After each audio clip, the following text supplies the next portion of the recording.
राम राम। आप देख रहे हैं प्रदेश का नंबर 1 और सबसे भरोसेमंद news channel India news Haryana और मैं हूं आपके साथ आयुष। हरियाणा की मंडियों में सरसों की खरीद जारी है और नायब सिंह सैनी के निर्देश पर मंडियों में प्रशासन की ओर से पुख्ता बंदोबस्त किए गए हैं। किसानों को किसी भी तरह की कोई परेशानी न आए, इसके लिए नोडल अधिकारियों को भी तैनात किया गया है। गेहूं और सरसों की फसल को लेकर 2026 के लिए नए और सख्त नियम भी लागू किए गए हैं। इनका उद्देश्य पारदर्शिता को बढ़ाना और फर्जीवाड़े को रोकना है। अब प्रमुख नियम में मेरी फसल मेरा ब्यौरा पोर्टल पर बायोमेट्रिक सत्यापन, फसल लाने वाले वाहन पर नंबर प्लेट अनिवार्य, सुबह 6 बजे से रात 8 बजे के बीच गेट पास का समय इसमें शामिल है। वहीं फसल खरीद का आज तीसरा दिन है, लेकिन विपक्ष फसल खरीद के नियमों पर लगातार सवाल खड़े कर रहा है। मेरी फसल मेरा ब्यौरा पोर्टल को लेकर भी सवाल उठाए गए हैं। सरकार और प्रशासन की ओर से यह दावा किया जा रहा है कि खरीद प्रक्रिया को सुचारू बनाने के लिए सभी जरूरी इंतजाम पूरे किए गए हैं। कांग्रेस सांसद रणदीप सुरजेवाला ने गेहूं की खरीद से पहले तंज कसते हुए कहा कि गेहूं की खरीद पर कई पाबंदियां लगा दी गई हैं। खरीद 8 लाख टन कम कर दी गई है और 2,80,000 बारदाने चाहिए हैं। सरकार ने 1,20,000 ही खरीदे हैं। हरियाणा में गोदाम पहले से ही फुल हैं। इसके साथ ही बायोमेट्रिक को लेकर के भी सवाल उठाए। वहीं विपक्ष के आरोपों के बीच में मंडी प्रशासन ने कहा कि ट्रैक्टर पर नंबर प्लेट जरूरी है और बिना नंबर प्लेट के गेट पास नहीं कटेगा और कई बदलाव ऐसे ही किए गए हैं। मंडियों में खरीद को लेकर के तैयारियां भी हो चुकी हैं। अब मंडी सेक्रेटरी की माने तो टाइमिंग होने से जाम से भी निजात मिलेगी और खरीद को लेकर किसी को कोई दिक्कत नहीं आएगी। किसान बायोमेट्रिक के लिए नॉमिनेटिव ऐड कर सकता है। तो आज अपने इस खास कार्यक्रम में हम इसी मुद्दे पर चर्चा करेंगे, लेकिन उसके पहले कुछ सवाल हैं। सवाल यह है कि फसल खरीद पर आखिर ये जो सियासत है वो क्यों है?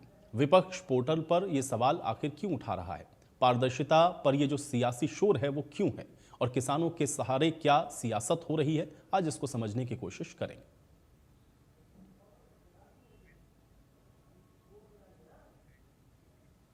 तीसरी शर्त ये लगा दी जो उन्होंने यहां छापी भी है, ये यहां पे मैं आपको दिखाता हूं, यहां छाप रखी है कि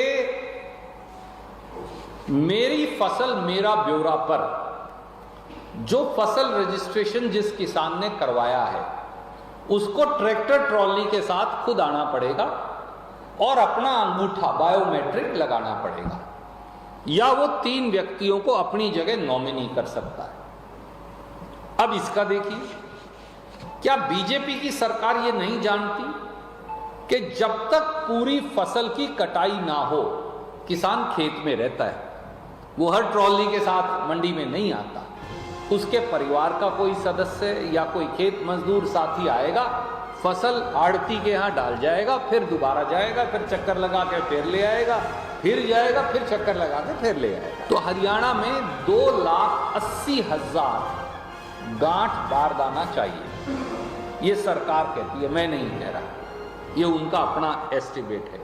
इस साल 72 लाख टन के लिए भी 8 लाख काट भी दो तो भी 2,80,000 गांठ बारदाना चाहिए, पर हरियाणा सरकार ने खरीदा अब तक 1,20,000 गांठ।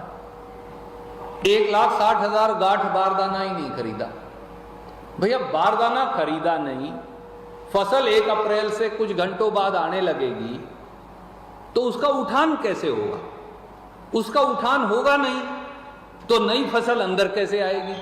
नई फसल अंदर आएगी नहीं तो फसल बिकेगी कैसे? ऑर्डर इसलिए जारी हो रहे हैं कि फसल नहीं खरीदनी किसान की, तो ना आपने उठान का कोई इंतजाम है, ना आपके पास स्टोरेज की कोई जगह है। आपने खरीद का टारगेट 8 लाख टन काट दिया, आपकी पैदावार ज्यादा होने वाली है, आपने मंडी में अंदर जाने का और मंडी से बाहर आने का इंतजाम ऐसा पेचीदगी कर दी, ऐसे अड़ंगे लगा दिए, आड़ती भी मर जाएगा, उसका धंधा भी खत्म, मंडी मजदूर का धंधा भी खत्म, किसान का और खेत मजदूर का धंधा भी खत्म। तो ये सारी पेचीदगियां इसलिए पैदा की गई हैं कि गेहूं फसल की खरीद ना हो। 1 अप्रैल से गेहूं की खरीद शुरू हो जाती है, लेकिन अब की बार अगर बात करें तो सरकार की तरफ से, प्रशासन की तरफ से कुछ नियम लागू किए गए हैं गेट पास को लेके और किसानों की बायोमेट्रिक को लेके, जिस पर बातचीत करने के लिए हमारे साथ कैथल की मार्केट कमेटी सेक्रेटरी हैं नरेंद्र ढूल जी। ढूल साहब, अब की बार क्या कुछ जो रूल रेगुलेशन है वो तय की गई है? क्योंकि कहा गया है कि ट्रैक्टर की नंबर प्लेट जरूरी है या फिर कहें बायोमेट्रिक होनी चाहिए, कुछ ऐसे नियम लागू किए गए, क्या वो नियम है, किस तरह के नियम है? जी, जो मेन चेंजेस किए गए हैं, जैसे ट्रैक्टर पे नंबर विजिबल होना चाहिए, मतलब ये नहीं नंबर प्लेट लगी हो, नंबर विजिबल हो, बिना नंबर के गेट पास नहीं कटेगा। उसकी फोटो होगी, फोटो के बाद ही गेट पास इश्यू होगा। उसके बाद फार्मर अपने बायोमेट्रिक करवाएगा, उसके बाद ही ऑनलाइन ऑप्शन होगी। उसमें ये ऑप्शन दिया गया, कई बार फार्मर ऐसा है, बुजुर्ग है, बीमार है, लेडीज है, नहीं आ सकते, तो उसके लिए ऑप्शन दिया गया है, वो अपने 3 नॉमिनेटिव ऐड कर सकता है, उन तीनों में से कोई फिर आके बायोमेट्रिक कर सकता है। और उसके बाद जैसे टाइमिंग का है, 6 से 8 की टाइमिंग का दिया गया है, इस ताकि मंडी में जाम की स्थिति ना हो। ये सब मेजर चेंजेस किए गए हैं, उनके लिए हर तरह से तैयारी कर ली गई है। तो डुल साहब, ये नोटिफिकेशन कब जारी हुई और कब से ये लागू होगा? इस एमएसपी जो रबी सीजन है, इस पे ये लागू है और एसओपी इनकी जारी हो चुकी हैं, ट्रेनिंग हो चुकी है, सब चीज़ों की पूरी तैयारी है। कुछ किसानों की अगर बात करें या फिर आड़तियों की अगर बात करें, हमारे किसानों से भी, आड़तियों से भी बातचीत हुई है, उनका द्वारा ये कहना है कि 6 से 8 बजे का समय पर्याप्त नहीं है गेट पास के लिए, या फिर जो नंबर प्लेट या फिर नंबर का जो इशू है या फिर बायोमेट्रिक का जो इशू है, कहीं ना कहीं उसको लेकर भी कई अटकलें हैं कि इससे देरी होगी टाइम में। जी देखो, कोई नई चीज़ आई है, संशय है, लेकिन ये क्लियर करना चाहते हैं इससे, जैसे टाइमिंग का है, टाइमिंग से ही बल्कि मंडी में जो जाम की स्थिति पैदा होती थी उसमें निजात मिलेगी। कई कई घंटे जाम में फंसे रहते थे, वो चीज़ नहीं होगी अगर समय के अनुसार सही चलें। दूसरा भाई बायोमेट्रिक का है, बायोमेट्रिक के लिए 4-5 पॉइंट मंडी में बनाए गए हैं ताकि उसमें भी ज़्यादा लंबी लाइनें लगे और साथ के साथ बायोमेट्रिक हो सके और किसी प्रकार की कोई दिक्कत नहीं आएगी। किसानों के मन में एक संशय और है कि बायोमेट्रिक की बात करें कि मान लो जो किसान बायोमेट्रिक लगाता है उसी का आना जरूरी है, या कुछ ऐसा ऑप्शन रखा गया है कि किसानों को कोई ऑप्शन दिया गया है, क्योंकि 3 बायोमेट्रिक का ऐसा कुछ ऑप्शन भी है उसमें, वो क्या है वो क्लियर कर दीजिए, क्योंकि किसानों के मन में इस तरह को बायोमेट्रिक को लेकर बहुत से भ्रम है। जी, यही ऑप्शन दिया गया है, जैसे किसान स्वयं नहीं आ सकता तो वो 3 नॉमिनेटिव ऐड कर सकता है अपने, वो फिर उन तीनों में से किसी की भी बायोमेट्रिक होगी जो आएगा लेके। और अगर बायोमेट्रिक में समस्या है, कईयों के अंगूठे में दिक्कत आ जाती है, तो उसके लिए आइरिस का भी वो किया गया है, भी आंखों से उसका स्कैन होगा। बिल्कुल। तो अन्य और क्या कुछ सुविधाएं हैं जो किसानों को दी गई है, जैसे कैंटीन को लेके कहें या रुकने को लेके? जी, जैसे जो रूटीन में है हमारी, वो सारी सुविधाएं, जैसे कैंटीन का है, मजदूरों के लिए, किसानों के लिए खाने की बढ़िया क्वालिटी के खाने की सुविधा है, साफ सफाई, बिजली पानी से लेकर हर तरह की सुविधाएं उपलब्ध है। तो किसानों को क्या कहना चाहेंगे जो इस चीज को लेकर भ्रम में है, बायोमेट्रिक को लेकर, ट्रैक्टर की नंबर प्लेट? बिल्कुल, ये कहना चाहेंगे हर तरह से तैयारी पूरी है, किसान को तंग नहीं होने दिया जाएगा, उनका दाने दाने की खरीद होगी और किसी प्रकार की कोई समस्या नहीं आएगी। किसानों से अपील है भी वो अपना माल सुखा के लेके आए ताकि आते ही उनकी फसल बिक सके।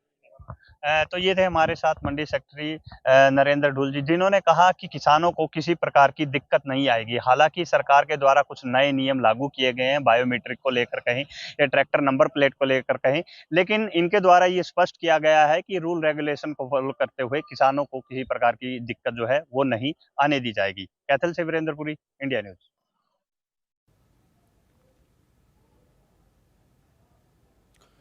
तो किसानों को कोई समस्या नहीं आने दी जाएगी, ये बात कही जा रही है। और इसके साथ साथ आप देख रहे हैं कि जो विपक्ष है वो भी लगातार इसको लेकर के सवाल उठा रहा है। लेकिन इन सब चीज़ों के बीच में क्या किसानों की जो फसल है वो सुचारू रूप से खरीदी जा रही है, आज इसको समझने की कोशिश करते हैं। सभी मेहमान है मेरे साथ, पहले उनका परिचय करवाएंगे, उसके बाद आज की चर्चा की शुरुआत करते हैं। विधु रावल जी हमारे साथ हैं, भारतीय जनता पार्टी के प्रवक्ता हैं। विधु रावल जी, स्वागत है आपका। बजरंगदास गर्ग जी हमारे साथ हैं, कांग्रेस पार्टी के प्रवक्ता हैं। बजरंगदास गर्ग जी, आपका स्वागत है।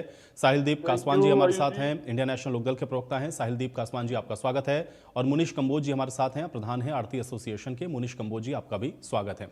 विधु जी, आपसे शुरुआत कर रहा हूं, चूंकि सरसों की खरीदी शुरू हो चुकी है, 1 तारीख से गेहूं की भी खरीदी शुरू होनी है, लेकिन सवाल लगातार फसल की खरीदी को लेकर के उठाए जा रहे हैं। एक तो कह रहे हैं कि भाई फसल खरीदी का जो टारगेट है वो आपने गेहूं में कम कर दिया, बारदाने की कमी है, और भी समस्या जो आपने नए नियम बनाए हैं किसानों को लेकर के, उसके जरिए भी किसान परेशान हो रहा है। कैसे देखते हैं इसको आप? आयुष जी, आपको नमस्कार और आपके माध्यम से इंडिया न्यूज देख रहे सभी दर्शकों को, और जो हमारे साथी पैनलिस्ट हैं उनको भी विनम्र नमस्ते। मैं उम्मीद कर रहा हूँ मेरी आवाज ठीक ठाक आ रही है जी। देखिए, भारतीय जनता पार्टी की सरकार जब से हरियाणा के अंदर आई है, एक चीज तो हमने सुनिश्चित कर दी कि किसान को किसी भी प्रकार से जिस प्रकार लूटा जाता था, मंडी का जब सीजन आता था तो किसान जो है डरा हुआ होता था किस प्रकार से उसके साथ प्रशासन जो है उसके साथ तारतम्य बिठा पाएगा, या वो किस प्रकार से अपनी जिनस की चोरी को रोक पाएगा, अपने हक और हकूक की किस प्रकार से। कहीं से आवाज आ रही है, कृपया करके थोड़ी आवाज देख लीजिए। जी हर प्रकार से किसान को सुविधाएं कैसे मिल सकती हैं, एक साफ सुथरी मंडी मिले, उसको सारा बारदाना वहां पर पहले से मिले ताकि उसकी फसल का उठान समय से हो जाए। इसके साथ जो व्यवस्थाएं हैं, उसकी फसल जब तक नहीं बिकती तब तक तो वैसे ही सरकार जो है पूरी गारंटी लेती है। उसके बाद भी किसान क्योंकि बड़ा राष्ट्रनिष्ठ होता है, राष्ट्रभक्त होता है, वो चाहता है मेरी फसल जो है बिक गई कोई बात नहीं, लेकिन जब तक पेट में ना जाए तब तक की वो चिंता करता है। तो उस नाते से त्रिपाल का शेड को लेकर जिस प्रकार से व्यवस्था होती है, लेबर की व्यवस्था जिस प्रकार से होती है, इंफ्रास्ट्रक्चर की बात होती है, लॉजिस्टिक्स की बात होती है, ट्रांसपोर्टेशन की बात होती है, हर प्रकार से किस प्रकार से भारतीय जनता पार्टी की सरकार ने बड़े प्रोएक्टिव तरीके से पूर्व जो तैयारियों के जो है जरिए जो है बहुत सरल, सुगम और अच्छी सुंदर व्यवस्थाओं को बनाया है। और इसी नाते से आज हम जब 30 अप्रैल को बात कर रहे हैं, 30 मार्च को बात कर रहे हैं, तो मैं बड़ा खुश हूं ये बात कहते हुए कि हमसे पूर्ववर्ती सरकारों ने कभी 30 मार्च को खरीद नहीं की, कभी नहीं की थी। 30 मार्च हर साल आया करता था। हम तो 28 मार्च से सरसों की खरीद कर रहे हैं, हम तो 1 अप्रैल से गेहूं की खरीद शुरू कर रहे हैं। पूर्ववर्ती सरकारों के दोनों नुमाइंदे बैठे हैं, ये बता दे कब कभी 30 मार्च को इन्होंने कभी खरीद कभी चालू की हो, प्रोक्योरमेंट कभी चालू हो, वो एक साल का नाम बता दें जरा। हमारे इनको मौका मिला था, जनता ने मौका दिया था कुछ साल पहले ही, लेकिन नहीं कर पाई। हमने व्यवस्था बनाई। बल्कि मैं तो एक कदम और आगे बढ़कर कहता हूं, ये तो सरसों की खरीद किया ही नहीं करते थे, ये तो एक दाना भी नहीं खरीदते थे किसी फसल का। जो केंद्रीय एजेंसी दो जो फसलें खरीदती हैं, जो पीडीएस में इस्तेमाल होती है, गेहूं और जीरी जिसको धान कहते हैं, वो जो है उनके अलावा राज्य सरकारें एक दाना नहीं खरीदा करती थी। आज हरियाणा पहला राज्य है, अग्रणी राज्य है, पहला राज्य, एकमात्र राज्य है देश का जो 24 की 24 लिस्टेड फसलों को एमएसपी पर खरीदता है। ध्यान करने की बात है, ये एक दाना नहीं खरीदते थे और हम दाना दाना खरीदते हैं। इसके बाद भी आकर किस प्रकार नुक्ताचीनी निकालना। 72 लाख मैट्रिक टन का टारगेट रखा है। बजरंग दास जी की भी सरकार थी, साहिल दीप जी की भी सरकार थी। बता दें किसी साल इन्होंने 72 लाख छोड़ो 60 लाख की भी कभी खरीद की हो, कोई एक साल बता दे। वही उतनी जमीन थी, वही किसान थे, वही हम हैं, वही आप हैं। आज इन्हें 72 लाख मैट्रिक टन की भी खरीद की जो हमारा लक्ष्य है, और इससे ऊपर भी जा सकता है। हम दाना दाना खरीदने के लिए प्रतिबद्ध हैं। जितना आगे जाएगा वो भी एक टारगेट होता है, एक लक्ष्य होता है, जिसके अनुसार जो व्यवस्थाएं बनाई जाती है। इससे अधिक भी अगर किसान लेकर आएगा, आखिरी दाने तक खरीद करेंगे। लेकिन इन्होंने कभी 60 लाख भी कभी खरीदा, वो साल बता दें जरा, ढूंढ के बताए। हम तो 24 फसलों को खरीदते थे, ये एक भी फसल को नहीं खरीदते थे।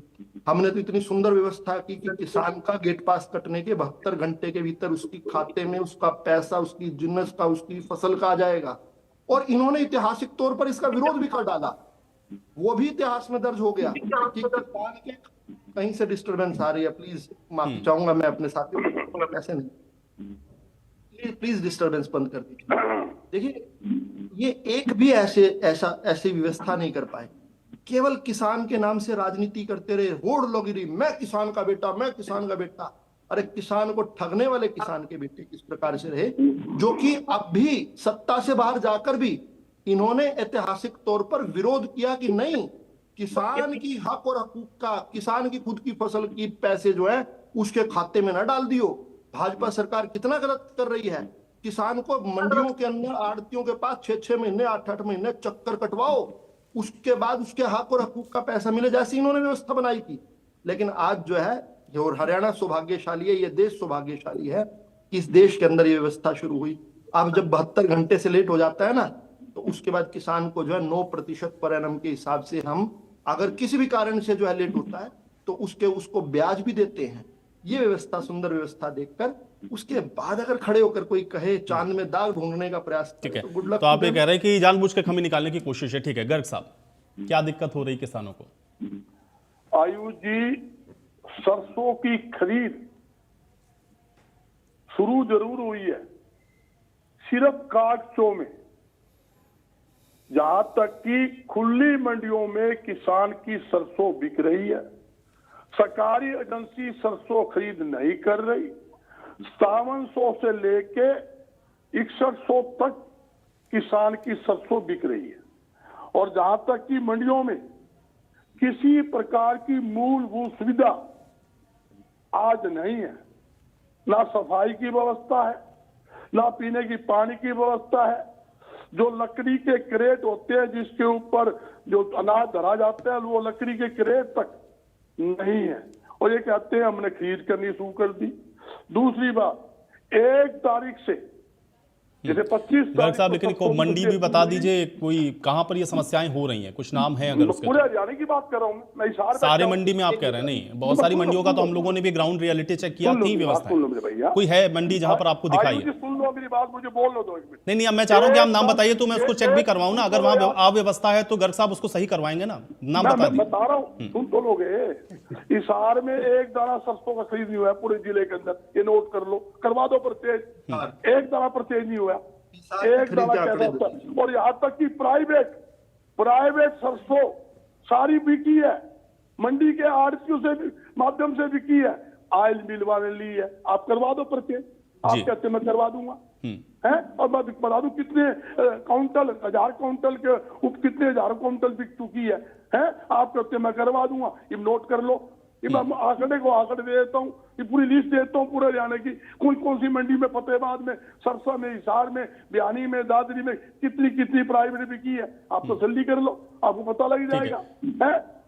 आपके रिपोर्टर बैठे, आप लाइन में लो। नहीं, बिल्कुल करेंगे गर्ग साहब, इसीलिए मैंने पूछा आपसे। आपने जो बात कही है वो यहाँ पर आप कह रहे हैं, ऑन रिकॉर्ड कह रहे हैं, और उसको बिल्कुल चेक करें, और अगर ये समस्या है तो वो बिल्कुल दुरुस्त होनी चाहिए। मैं आपकी डिबेट में बैठने से पहले सभी मंडियों में बात करके बैठा हूँ, मैं इस लाइन से जुड़ा हुआ हूँ, इसलिए मैं आपसे खुल के बात कर रहा हूँ। जिस बात की मुझे नॉलेज है, नहीं, इसीलिए मैंने पूछा गर्ग साहब, मैं इसीलिए पूछ रहा था क्योंकि मैं भी चाह रहा हूं कि भाई समस्या अगर है वाकई में ग्राउंड पर तो उसको सही होना चाहिए। वाकई समस्या है, जो समस्या वो बताएंगे, जो सही काम होगा उसकी हम जिक्र करेंगे।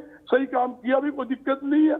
सही काम ये है, आवारा पशु, बेसहारा पशु मंडियों में खुले घूम रहे हैं, कोई व्यवस्था नहीं है, तो चेक करवा लो सारी मंडियों में, एक मंडी नहीं, पूरे हरियाणा की मंडी में चेक करा लो। मैं हिसार का आंकड़ा मैं बहुत जल्दी देने वाला हूँ। ठीक है गर्ग साहब, अभी गर्ग साहब की बात आ जाए, फिर विदुर रावल जी अपने समय में। हाँ ठीक है गर्ग साहब। जहां तक कि मैं सुन रहा था कि इन्होंने समय निर्धारित कर दिया, सुबह 6 बजे से लेके रात 8 बजे तक अनाज आ सकता मंडी में, उसके बाद नहीं आएगा। और मैं ये एक बताना चाहता हूं, ये गेहूं का सीजन में सारी रात फसल की कटाई चलती है और देर रात तक किसान टाली भर के मंडियों में लेके आते हैं। अगर समय निर्धारित किया, मैं दावे के साथ कहता हूं मंडियां तो जाम होगी, मंडियों के चारों तरफ लंबा जाम लग जाएगा, किसानों को बड़ी दिक्कत आएगी, आड़ती को दिक्कत आएगी, परचेज एजेंसियों को दिक्कत आएगी, पलेदारों को दिक्कत आएगी। समय निर्धारित नहीं होना चाहिए। हाँ, बाकी ठीक है, इनका जो सिस्टम है परचेज का, टोकन का, वो करे, कोई तकलीफ नहीं है, मगर समय निर्धारित करना सरासर गलत है। इससे बड़ी भारी दिक्कत किसानों को आनी है, आड़तियों को भी आनी है, सभी को आनी है। और जहां तक कि इस सरकार साथी तो कहते हैं अभी पूरी व्यवस्था है, मंडियों में अभी तक सरसों की परचेज शुरू होगी, 5 दिन होली है, बारदाना तसल्ली कर लो, सरसों के लिए बारदाना आड़तियों को नहीं मिला है। गेहूं परचेज के लिए कोई बारदाना नहीं मिला है, तो कैसे माल की भरपाई करेंगे? अगर सरसों ही परचेज कर ली, थोड़ी बहुत कर ली, जब बारदाना नहीं होगा तो उसको अनाज सरसों कैसे डाल लेंगे? वो खुले में पड़ी रहेगी। भाई साहब के सामने आज भी आई है, कल भी आई है, किसान की सरसों बिकेगी, खुले में होगी तो बिकेगी, परचेज होगी तो बिकेगी। गेहूं है, गेहूं खुले में रहेगी, उसमें आड़ती को बारदाना नहीं मिलेगा, कैसे तो उसमें माल की भराई करेगा, कैसे सिलाई करेगा, कैसे माल का उठान होगा?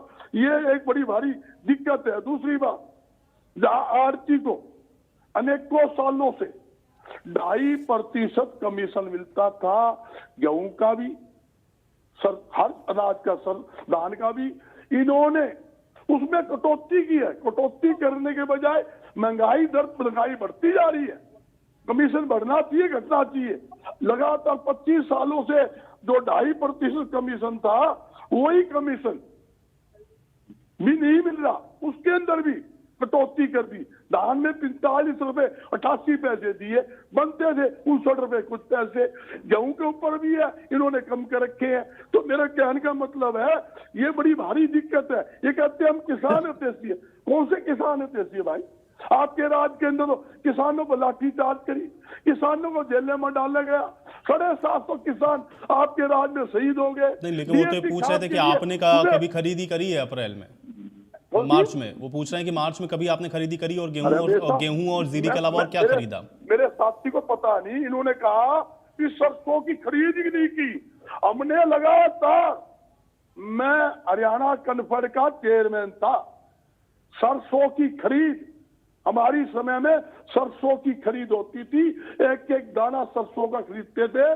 केंद्र की एजेंसी खरीदती थी, उस केंद्र की एजेंसी के माध्यम से हरियाणा सरकार खरीदती थी। किस साल में वो अपडेट कौन से साल में खरीदी? समय में रेगुलर बताता हूँ, ये आंकड़े बताता हूँ, रेगुलर खरीद हुई और 1 अप्रैल से गेहूं की खरीद होती थी। और आपको नहीं बताऊं बाद में, और सरसों की जब गेहूं की खरीद होती थी ऐसा नहीं था कि धक्के खाने पर। सरसों की बात हो रही है अभी, सरसों की बात हो रही है, आपको पता ही नहीं है। सरसों कब से 28 मार्च खरीदी कभी? आपको कुछ नहीं पता, आप लोग गप्पे मार के चले जाते हो और आंकड़े खेल के रखा है। अरे भैया बता दो, समय ना नष्ट करो, मेरा ज्ञान वर्धन हो जाए। नहीं, वो ये कह रहे हैं कि सरसों भी बराबर खरीदी उन्होंने, हर साल खरीदते थे सरसों। एक दाना नहीं खरीदा, एक दाना सरकारी खरीद नहीं किया।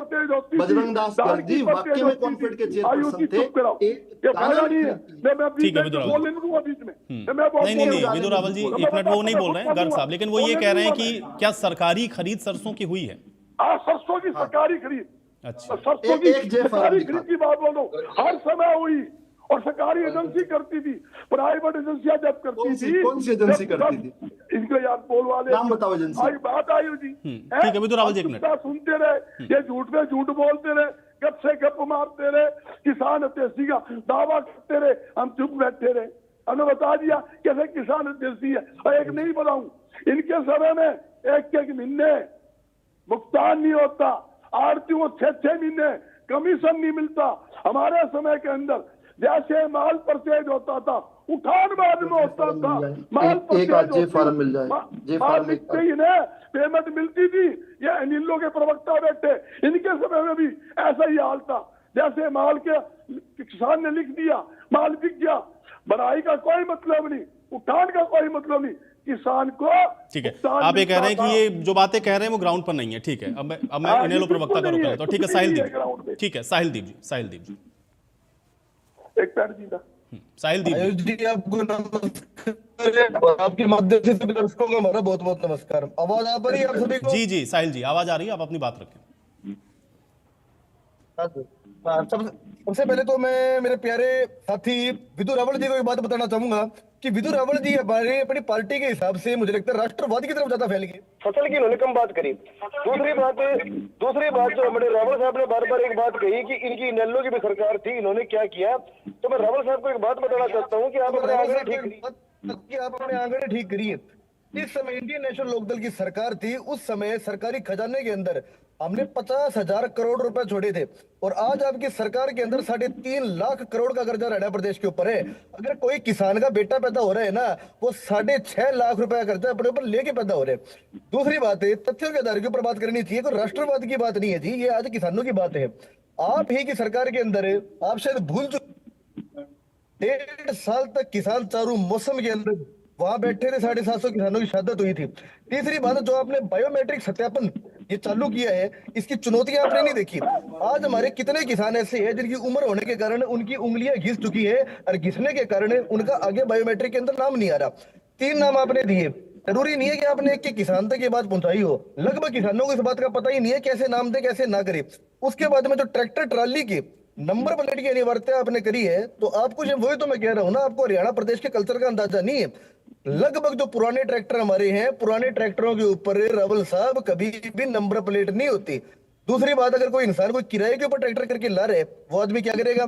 तीसरा जो आपने गेट पास की समय सीमा अपनी 6 बजे से लेके 8 बजे तक की करी है। अगर कोई किसान दूर से आ रहे और 8 की बजाय 8:30 हो जाएंगे तो कहने का मतलब तो पूरी पूरी रात वो बाहर खड़ा रहेगा।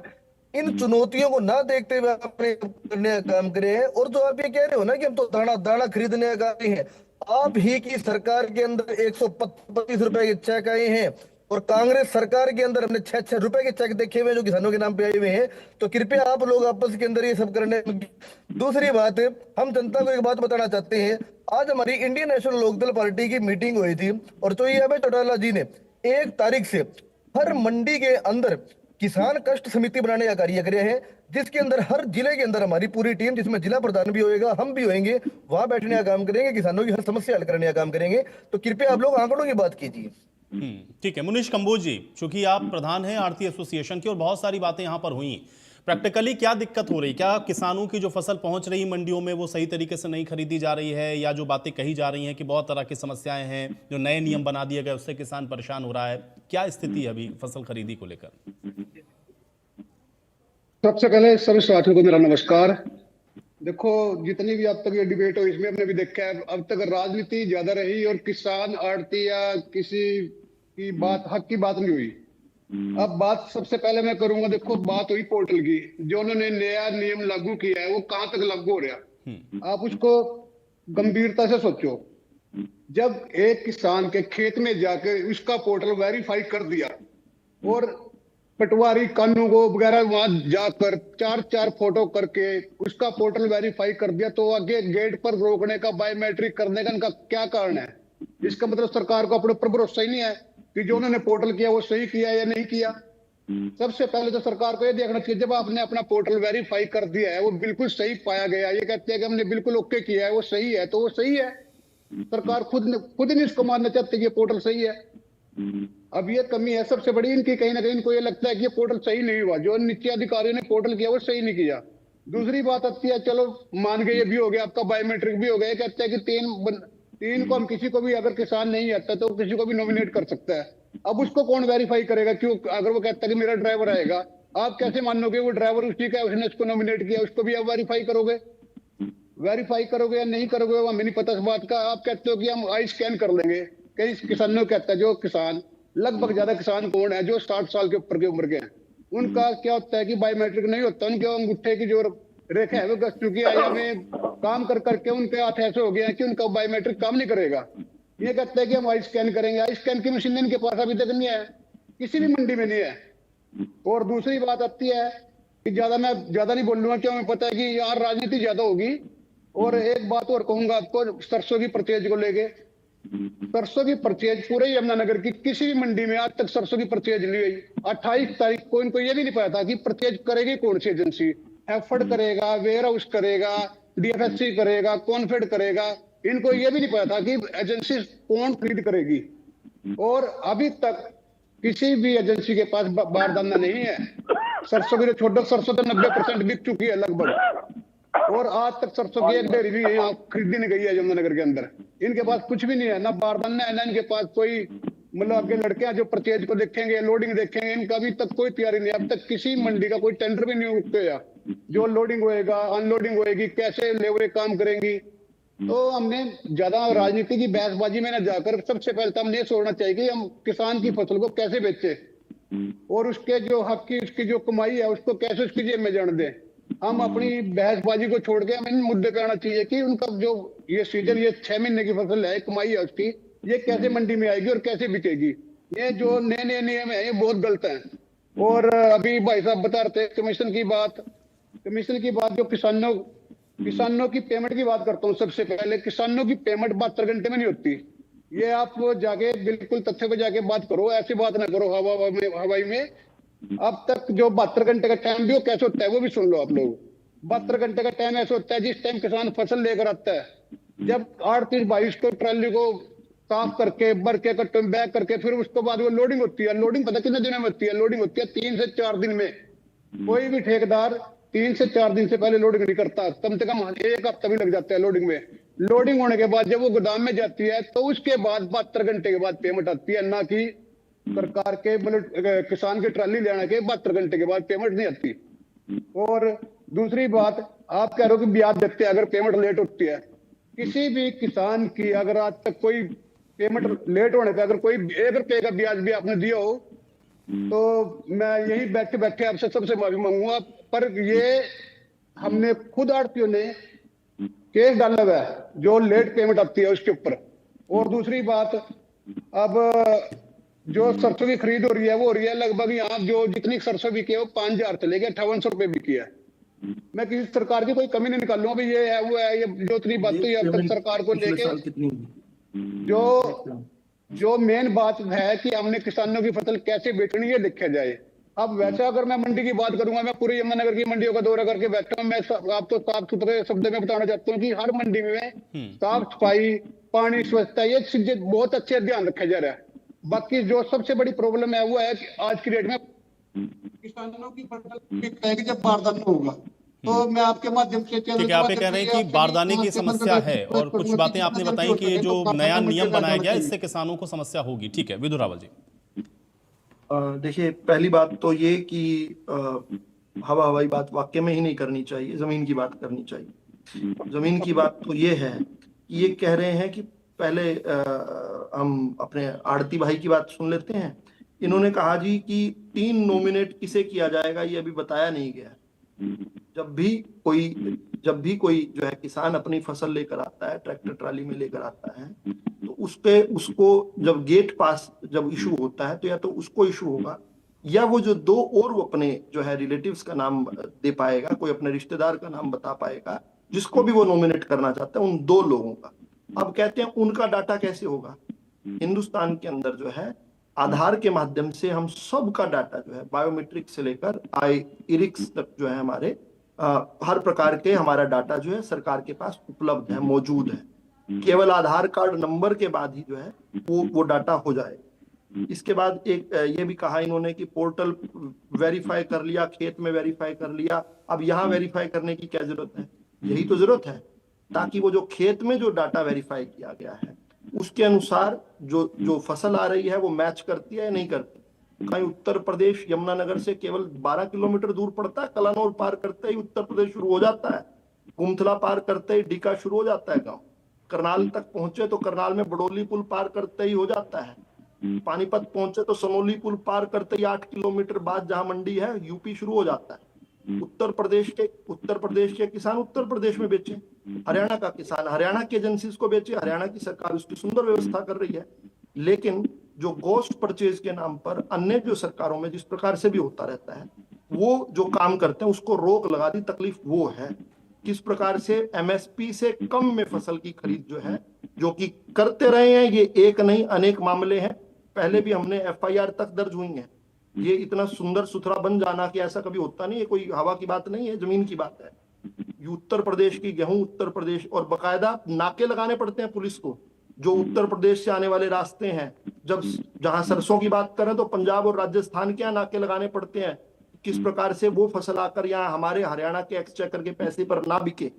ये व्यवस्था होती है, कोई किसी को पता नहीं है क्या ये बात? ये कोई नई बात बता रहा हूँ क्या मैं? ये सब बातें पता है, इसके बावजूद भी कहते जी खेत में तो डाटा मैच कर गया। अब खेत में जो मेरी फसल मेरा ब्यौरा का जो आंकड़े निर्धारित किए गए हैं, जो कैप लगाई गई है उसमें और जो गेट पास है वो मैच हो जाएगा। तो मैच बीच में रघुनंदा जी अभी आपकी बात करूंगा, आपके लिए डाटा भी मंगवाया मैंने, हिसार का डाटा। हरियाणा में सरसों आ रही है, शर्मा शांत करवा देगा आयु जी। नहीं गर्ग साहब, अरे गर्ग साहब, इनकी तो बात नहीं। गर्ग साहब यही तो हरियाणा की ही तो बात है ना भाई। बाहर आप क्या चाहते हैं गर्ग साहब? आप ये चाहते हैं कि दूसरे प्रदेश की सरसों आके इस प्रदेश में बिक जाए या दूसरे प्रदेश का गेहूं आकर के इस प्रदेश में बिके? दूसरे प्रदेश की बात तो करनी पड़ेगी ना गर्ग साहब। एक मिनट गर्ग साहब, पिछली बातें बोली उसका अरे गर्ग साहब गर्ग साहब अरे गर्ग साहब उसी पर तो चर्चा करनी भाई। दूसरे प्रदेश का क्यों बिकेगा इस प्रदेश के अंदर? हरियाणा के अंदर हरियाणा का जो किसान उगा रहा है उसको खरीदना है ना। करने का तरीका सीखो। गर्ग साहब, अरे गर्ग साहब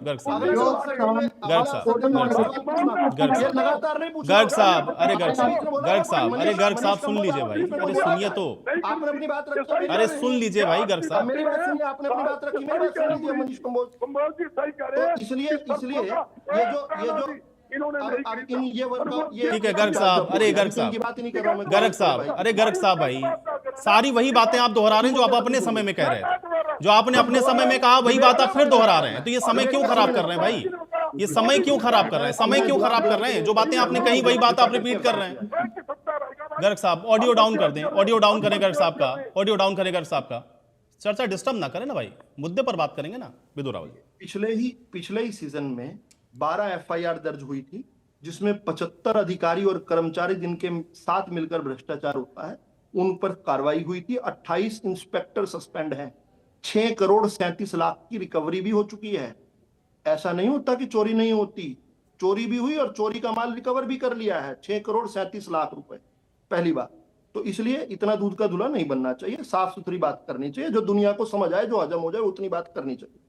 तीसरी बात हमारे भाई ने कही, हालांकि डिबेट से अलग कही, इंडियन नेशनल लोकदल वाले भाई ने, उन्होंने कहा 50,000 करोड़ का खजाना छोड़ गए थे। हालांकि ये डिबेट का विषय नहीं है, लेकिन मैं उनकी जानकारी में वर्धन कर दूं, उनके समय जो आखिरी बजट पेश हुआ था 2004 और 5 का जो बजट था, चौधरी ओम प्रकाश चौटाला जी ने प्रस्तुत किया था, वो 3800 करोड़ का था, केवल 3800 करोड़ ओनली। और उस समय हरियाणा पर कर्जा था 17,500 करोड़ रुपए, 4 गुने से भी अधिक।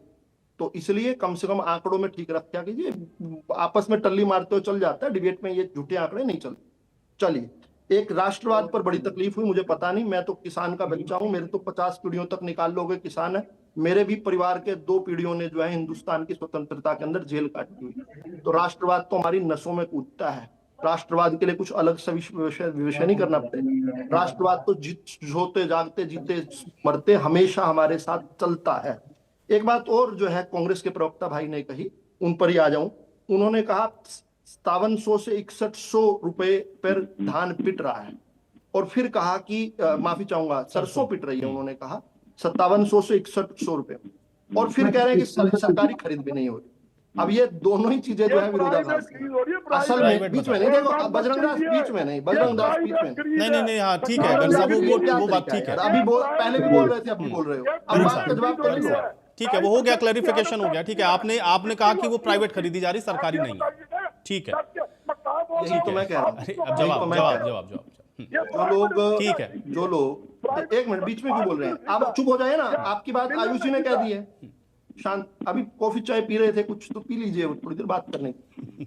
असल में 7,000 से लेकर 8,000 रुपए प्राइवेट खरीद बिक रही है। सरसों में इस समय मार्केट में तेजी है, एमएसपी से भी ज्यादा तेजी है, और इस कारण से सरकारी खरीद से ज्यादा जो रुझान है वो प्राइवेट खरीद की तरफ इसलिए बढ़ रहा है। 6200 रुपए जो है उसकी बजाय 7,000 और 8,000 तक के। और मैं रावल साहब आपको बीच में रखूंगा, सॉरी भाई, पर ये गलत बात है।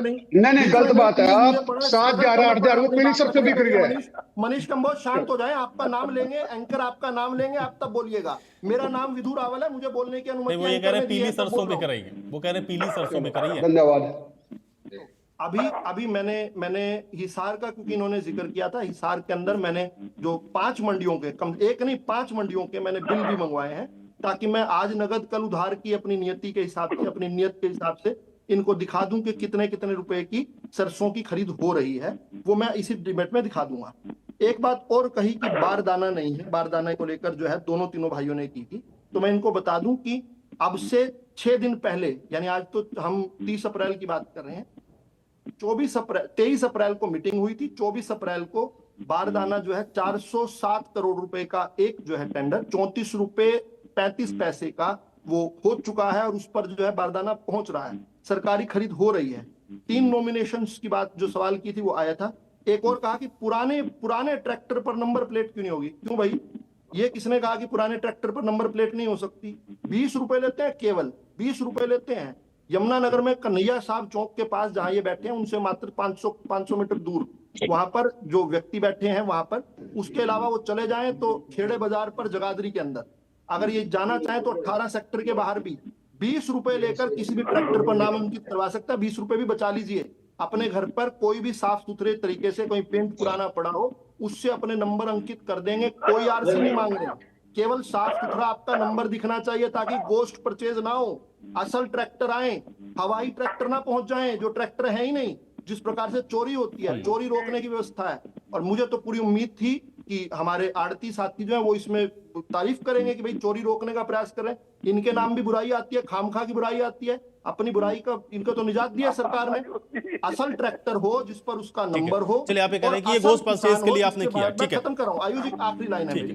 असल ट्रैक्टर जिसको एक असल आदमी जिसका कोई आधार में कोई डाटा हो, उसका हो, उसके 3 आदमी और बता दो, उनमें से कोई एक आदमी लेकर आए, फसल के अंदर झूझू करके बिकेगी। पिछले साल से अधिक बिकेगी। पिछले साल टारगेट था 8,12,000 मैट्रिक टन सरसों का, इस साल बढ़ाकर 13,17,000 मैट्रिक टन सरसों का जो है टारगेट लिया है। तो कोई समस्या नहीं आएगी। समस्या आएगी तो दोबारा यहाँ पर बैठे डिबेट में आपको उसका आंकड़ा दे देंगे और मैं बहुत जल्दी आपको रसीदें दिखाने वाला हूँ। ठीक है जी, इस सरकार से पहले चाहे अनिलों की सरकार थी, चाहे अनिलों की सरकार भारतीय जनता पार्टी के सांझे मोर्चे में थी या कांग्रेस की सरकार, जितनी बार भी किसान की फसल बिकती थी ऑफलाइन बिकती थी। किसान अपनी फसल लेके आता था, 3 गेट पास 3 पर्ची कटती थी, एक मार्केट कमेटी के अधिकारी के पास गेट के पास होती थी, 2 पर्ची किसान को मिलती थी, 1 पर्ची किसान जिसको आड़ती को माल देता था उसको देता था, उसकी दुकान के आगे माल उतरता था। मार्केट कमेटी के अधिकारी उस अनाज की बोली बोलते थे, सरकारी एजेंसी खरीदती थी तो वो ले जाओ, ज्यादा रेट में आते तो बोली बोलते थे। किसी प्रकार का वाद विवाद नहीं था और कभी किसान ने ये डिमांड नहीं की हमारी फसल ऑनलाइन होनी चाहिए या नए नए कानून बनाने चाहिए। जब किसान पहले अपनी फसल बेचता था, अपना नाचते आता था, मंडी में नकद बेच कर पैसे लेके घर चला जाता था, वो किसान खुश था। नकद देते थे पैसे, कानून बनाकर जो नकद पैसे देते थे, किया जा रहा है वो बड़ी नकद पैसे देते थे। ये कह रहे हैं क्या? कानून जो है वो किसान के हित में नहीं है। अरे भैया नकद पैसे देते थे, 6 महीने में दे देते थे पैसे, 6 महीने में पैसे दे देते थे। आज आइयो, कल आइयो, परसों आइयो, आज शादी आ गई, आज बीमारी आ गई, यही नहीं पता 6 महीने तक लटकाते रहे किसान को, 6 महीने तक। क्या झूठ बोल रहे हो, क्या झूठ बोल रहे हो? नकद पैसे देते रहे किसान को, किसान की फिरकी बना के रखते थे, फुटबॉल बना के रखते थे किसान को। देखिए मैं किसी को नहीं बोलना चाहता था, लेकिन मैं हमारे एंकर मुद्दे से एक रिक्वेस्ट करना चाहता हूँ। जो बीजेपी के प्रवक्ता बार बार बाकी प्रवक्ताओं के बीच में बोल रहे हैं, कृपया ये एंकर का फर्ज पड़ता है। मैं सिर्फ आपसे कहना चाहता हूँ,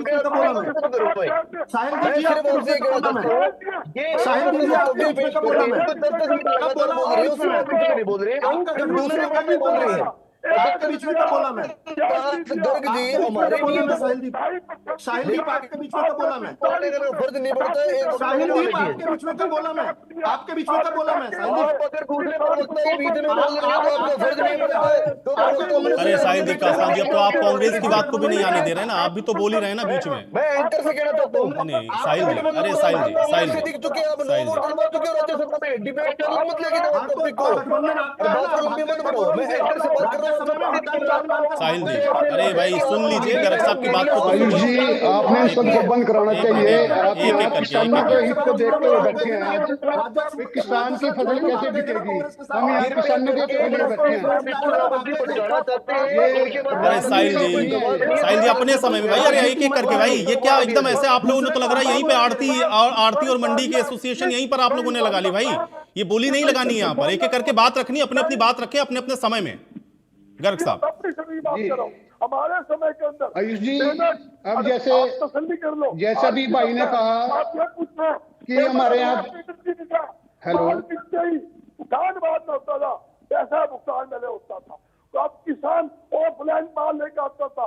कोई किसान ने कभी दिक्कत आई ये तसल्ली कर लो, अभी दिक्कत आई? अरे बारिश में पड़े रहते थे, सारी रात ठंड के अंदर बिताई हुई है, मैंने खुद बिताई हुई है। 3 जो ओस पड़ती थी, ऊपर शेड भी नहीं था। क्या बात कर रहे हो? हमने ये कर दिया। तुमने किसानों को लूटने के सिवाय, आड़ती को बर्बाद करने के सिवाय एक भी काम अच्छा नहीं दिया करते थे ये लोग। ये 2-2 रुपए के चेक दिया करते थे, ये लूट आज दूसरों को ये 2-2 रुपए का चेक दिया करते थे। मंडियां जो देखिए 2-2 रुपए का चेक दिया करते थे, आज दूसरों को लुटेरे बता देखो। ठीक है, चलिए आप ये कह रहे हैं कि समस्या है और ये समस्या पर समाधान की ओर नहीं जा रहे हैं। ठीक है साहिल जी, ठीक है साहिल जी, ओपन कैसे करते साहिल हैं? जी, सभी मंडियां ठीक है ने गर्ग ओपन कर साहब। दी। अरे भाई ठीक है, तो फिर समस्या का ये समाधान बताइए, की ओर बढ़ना है ना। प्राइवेट समस्याएं बहुत सारी आपने बता दी हैं, अब उसको भी चेक करना पड़ेगा ना एक में। साहिल जी, साहिल जी, ठीक है साहिल जी, समझ गया गर्ग बिल्कुल साहब, आयुष जी। ठीक है साहिल जी। आयुष जी सबसे साहिल जी। आयुष जी सबसे पहले तो मैं आपको ये कह रहा हूँ, कभी भी डिबेट के अंदर इंसान को वक्ता नहीं बनना चाहिए, 1 घंटा नहीं बोलना चाहिए, तथ्यों के आधार पे बात करना चाहिए।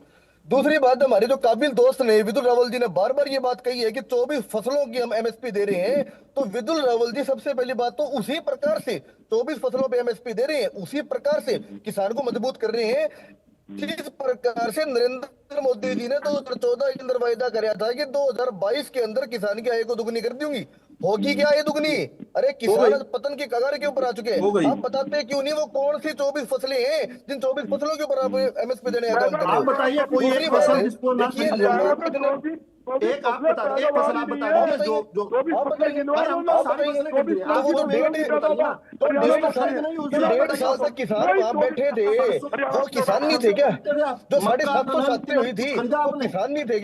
अरे भैया बाजरा खरीदा दूसरी बात, आपने 2 रुपए हम खरीदते हैं। के, मैं बिल्कुल आप समर्थन करता हूँ, सूरजमुखी खरीदा कांग्रेस की कभी? सरकार में 2-2 हम खरीदते 3-3 रुपए के चेक आते थे। आपकी सरकार के अंदर भी 120-20 रुपए के चेक आए हैं। दिखा दो, चौथी एक- बात है, एक- जो आपने थोड़ी देर दिखा पहले दो, ये एक बात कही चेक कि दिखा दो। 38,000 करोड़ का कर्जा इंडियन नेशनल लोकदल की सरकार के अंदर था, कृपया इस चीज को आप साबित करें। मैं आपके सामने चैलेंज करता हूँ, 50,000 करोड़ रुपए आज सरकारी भी- खजाने के अंदर छोड़ के इंडियन नेशनल लोकदल पार्टी गई थी। चलो दिखा दो, भूपेंद्र वो हुड्डा की दिखा दो। सरकार के किसके- अंदर किसके 1 नाम लाख था? करोड़ का कर्जा आया, और आज आपकी सरकार में 3.5 लाख करोड़ का कर्जा रहने प्रदेश के ऊपर है। क्या आप इसके लिए नकार रही है? क्या आप इसके लिए मना कर रही है? आज हरियाणा बिल्कुल, प्रदेश में बिल्कुल, 3.5 लाख करोड़ का अरे कर्ज है। 3800 ये करोड़ सशक्त रुपए किया का है तो आपने बजट किसान था। को, 50,000 ये सशक्त करोड़ किया है आपने किसानों के बच्चों को। 3800 आप सिर्फ करोड़ का लंबी बजट लंबी था। बातें कर सकते हैं, आप सिर्फ लोगों के बीच में बोल सकते हैं। आज किसान को पतन की कगार पे गिरने वाली पतन तो आपका कोई हुआ पार्टी भैया, है तो सिर्फ किसान और का सिर्फ नहीं आपकी हुआ। भारतीय जनता पार्टी की थी। किसान तथ्यों के समृद्ध आधार पे हुआ बात कीजिए। ठीक है मुनीष जी, ठीक है समय मुनीष जी, आज ठीक है मुनीष जी, ठीक है ठीक है। अभी मुनीष जी बहुत सारी बातें आई मुनीष जी, और खासतौर से ये कहा गया कि भाई कुछ तो व्यवस्थाएं ऐसी की गई जिससे किसानों को उसका लाभ हो, लेकिन मुनीष जी आप ये कह रहे हैं कि उसका लाभ नहीं हो रहा है किसानों को। ठीक है आप एक फसल का नाम बताओ जो नहीं खरीदते। ठीक है मुनीष जी, अरे भाई ठीक है मुनीष जी, अभी मुनीष जी, बताओ, एक का नाम बताओ मुनीष जी, जो नहीं खरीदते। विदुर रावल पता है नहीं जी, कुछ भी। विदुर रावल जी एक मिनट, चलो विदुर रावल जी एक मिनट, मुनीष जी,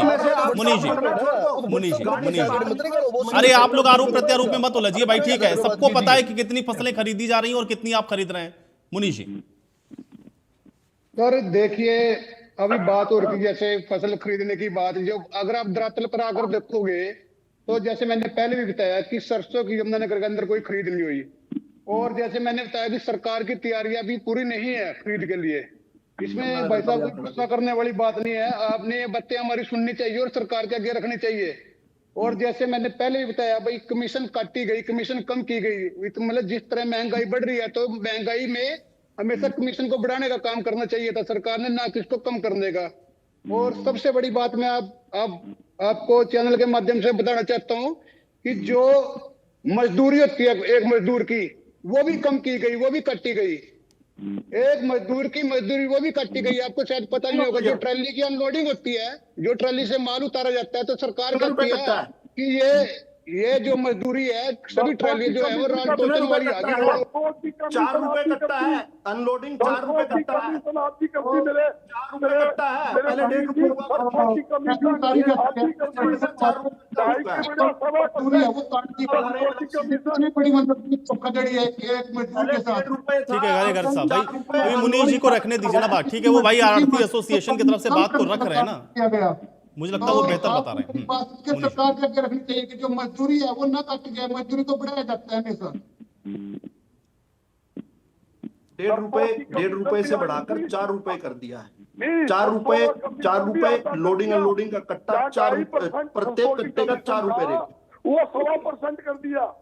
सरसों आयु जी, सरसों की कमीशन और एमएसपी के अनुपात में कमीशन को आधा कमीशन में परसेंटेज बढ़ाने की आवश्यकता नहीं। एमएसपी बढ़ गई तो कमीशन भी बढ़ गया, एमएसपी बढ़ गई तो कमीशन भी उस अनुपात में बढ़ गया ना। अनाज के ऊपर कितना कर दिया, सरसों में आधा कर दिया, कमाल कर दिया इन्होंने। तो कमीशन बढ़ गया, एमएसपी बढ़ गई तो कमीशन ऑटोमेटिक बढ़ गया, परसेंटेज की बढ़ानी कमीशन की। एमएसपी जब बढ़ गई तो कमीशन बढ़ गया सीधा। आप क्या कर लीजिए, आप तसल्ली कर लीजिए। कोई भी जबरदस्ती थोपने पर आए नहीं मुनीष जी, ठीक है, 1 मिनट। मुनीष जी कह रहे हैं एमएसपी बढ़ गया तो कमीशन भी बढ़ाना। 1 मिनट मुनीष जी। सर शुरू से ही 2.5% कमीशन आती थी आड़ती की, तो उस 2.5% को कम करने का काम इस सरकार ने किया। कितना हो गया 2.5% से कितना कम हो गया? 40 रुपए 88 पैसे जीरी पे इन्होंने हमें कमीशन दी, और अभी जो 9 रुपए 12 पैसे जो बाद में इन्होंने हमें कमीशन बढ़ा के दी है, वो अब दी है 6 महीने बाद। और आपको बता दूं कि जो हमारी कमीशन है, ये किसान को 8 महीने जो हमारी कमीशन है वो अब 6 महीने बाद आई है, जीरी के सीजन के 6 महीने बाद।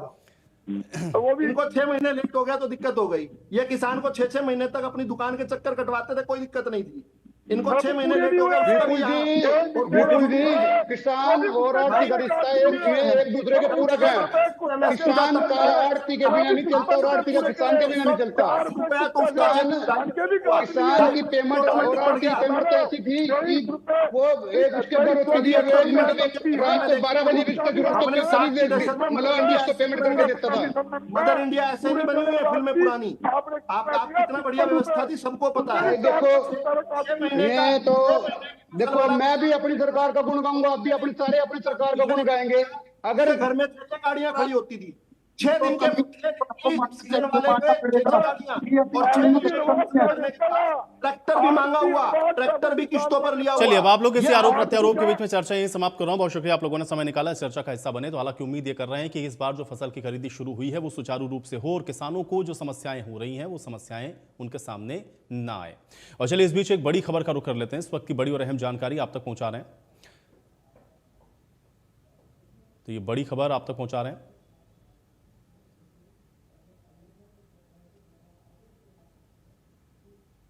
एक बड़ी खबर का रुख करेंगे। इस वक्त की बड़ी और अहम जानकारी